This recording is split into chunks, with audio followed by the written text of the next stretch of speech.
baie dankie dat julle my gejoin het. Baie welkom by Leer Ken God. My naam is Abigail en in hierdie video gaan ons Exodus 10 doen. Kom ons maak gaan so toe, ons vra vir die Here om vir ons die woord oop te maak. God ons Hemelse Vader, baie dankie vir nog 'n geleentheid om u woord beter te leer ken, om u beter te leer ken. Maak asseblief ons die woord oop, sodat ons kan sien wat ons moet sien, hoor wat ons moet hoor en leer wat ons moet leer. Ons bid dit in die naam van Jesus Christus. Amen. Okay.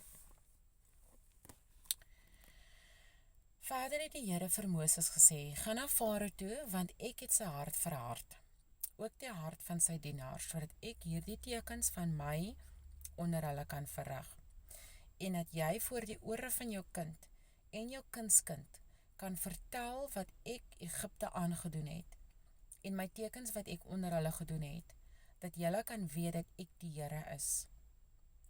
Toe gaan Moses en Aaron na Farao, en hulle sê vir hom, so spreek die Here, die God van die Hebreërs, hoe lang weier jy om jou voor my te verootmoedig? Laat my volk trek, dat hulle my kan dien, want as jy weier om my volk te laat trek, kyk, dan bring ek môre sprinkane in jou grondgebied, en hulle sal die oppervlakte van die land oordek, sodat 'n mens die land nie sal kan sien nie. En hulle sal die oorblyfsels afeet van wat gered is, wat vir julle van die haal oorgebly het, en al die bome wat vir julle uit die veld opgroei, sal hulle afeet. Obviously nou na die haal was daar nie vreeslik baie plante en bome en goed oor nie. Vers 6. En jou huise en die huise van al jou dienaars en die huise van al die Egiptenaars sal vol van hulle wees, soos jou vaders en die vaders van jou vaders nie gesien het van die dag af, dat hulle op die aarde gewees het tot vandag toe nie. Daarop het hy omgedraai en van Farao af weggegaan. Toe Farao sy dienaars vir hom, hoe lang sal die man vir ons 'n stryk wees? Laat die manne trek, dat hulle die Here hulle God kan dien. Weet u nog nie dat Egipte tot gronde gaan nie? Daarop bring hulle Moses en Aaron na Farao. Terug, en hy sê vir hulle, gaan heen, dien die Here julle God, wie is dit eintlik wat wil gaan?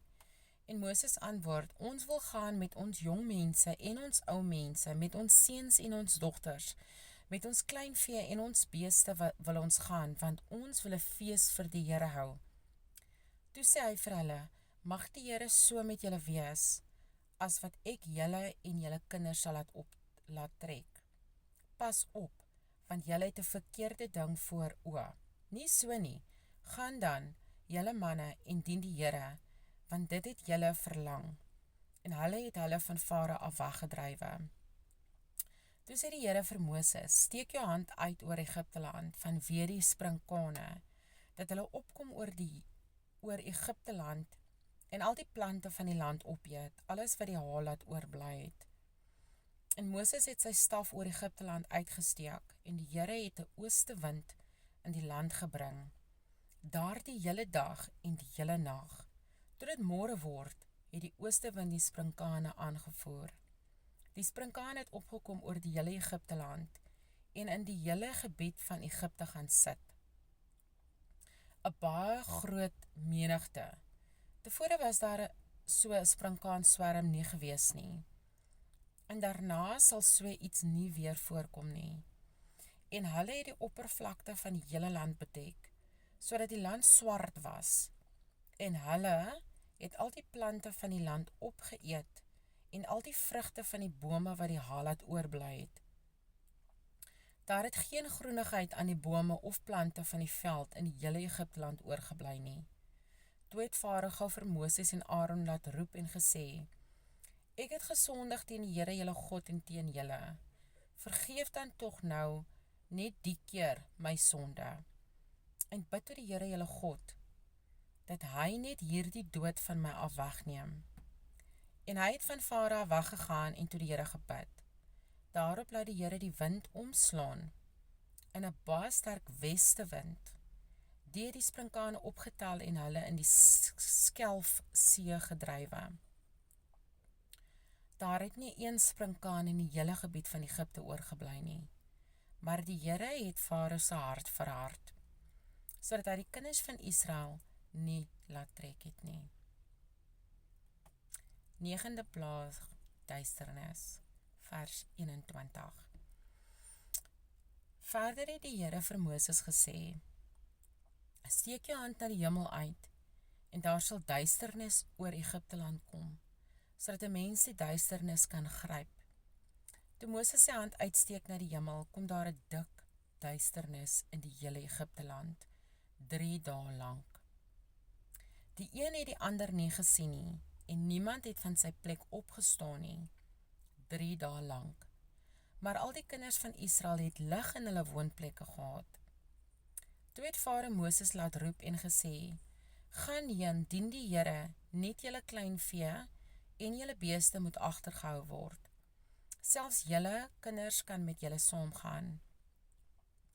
Maar Moses antwoord, u moet self ook slagoffers en brandoffers met ons saamgee, dat ons dit aan die Here, onze God, kan aanbied. En ons vee moet ook met ons saamgaan, want daar mag geen klou agterbly nie, want daarvan moet ons neem om die Here onze God te dien. En ons weet nie waarmee ons die Here onze God sal dien voordat ons daar kom nie. Maar die Here het Farao se hart verhard en hy wou hulle nie laat trek nie. Maar Farao sê vir hom, gaan weg van my af, pas op dat jy my aangesig nie weer sien nie, want die dag as jy my aangesig sien, sal jy sterwe. En Moses antwoord, jy het reg gepraat, ek sal jy aangesig nie weer sien nie. Jo, dit is die einde van Exodus 10. As die 9de plaag, ek weet daar was 10 plaag. So ek weet nie met die 10de plaag of wat hulle met Farao gaan aanvang nie.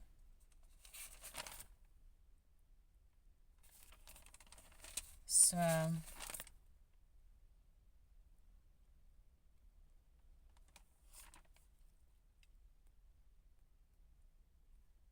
koning Farao, hardkoppig.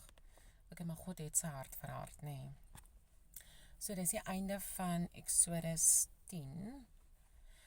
Tot die volgende keer.